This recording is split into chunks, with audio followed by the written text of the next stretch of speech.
ano po ang pinayal natin ngayon?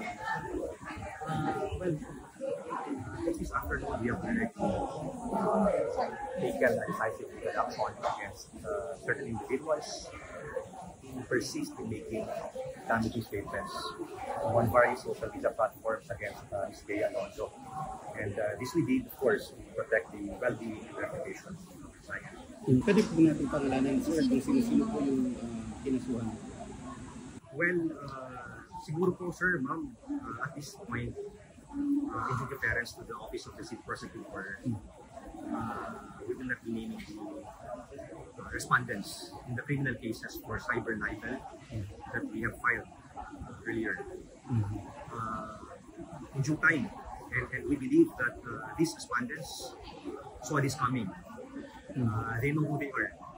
So, yeah, in due course, they will be receiving the subpoenas issued by the Office of the City Prosecutor.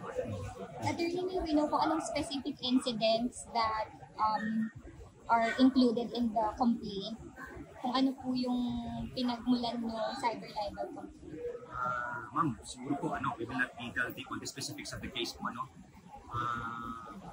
in due course po, this will be known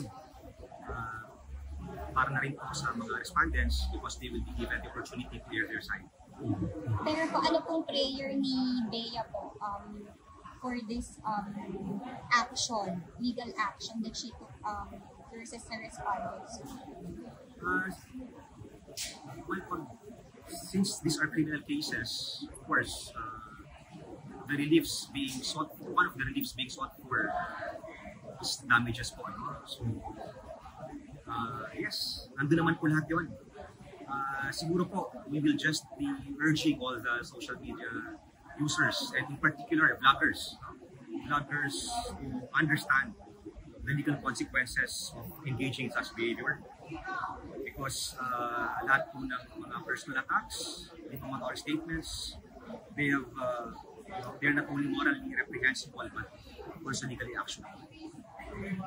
If ever po ba na halimbawa nag-public apology yung mga respondents, willing po ba na makipag-settle ang client? Well, we will look into that later on. I think that's all for now. We will not want to preempt and to discuss further because, as I said earlier, with all due respect po sa Office of the City Prosecutor. Yes po.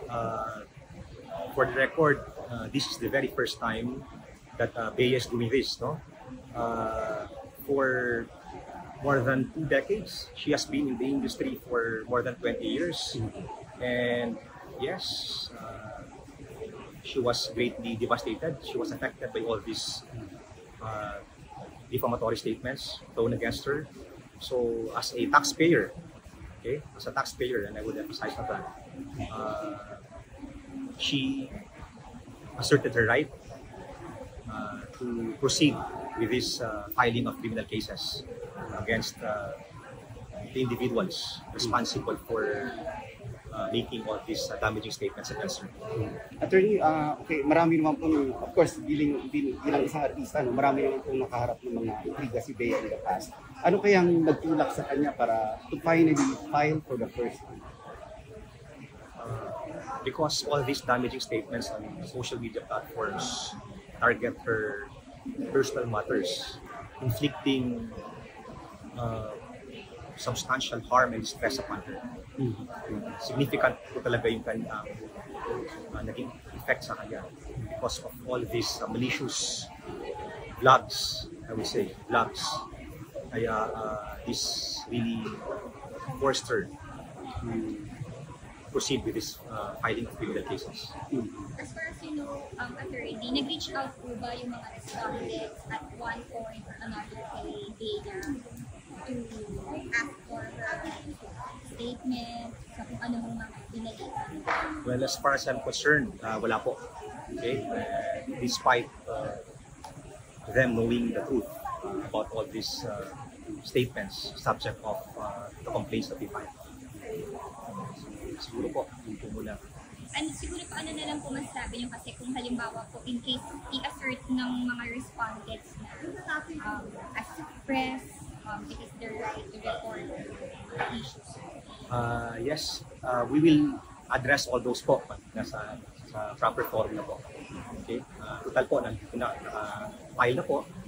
So, doon na lang po kami magsasagutan. Maraming salamat. Thank you. Thank you.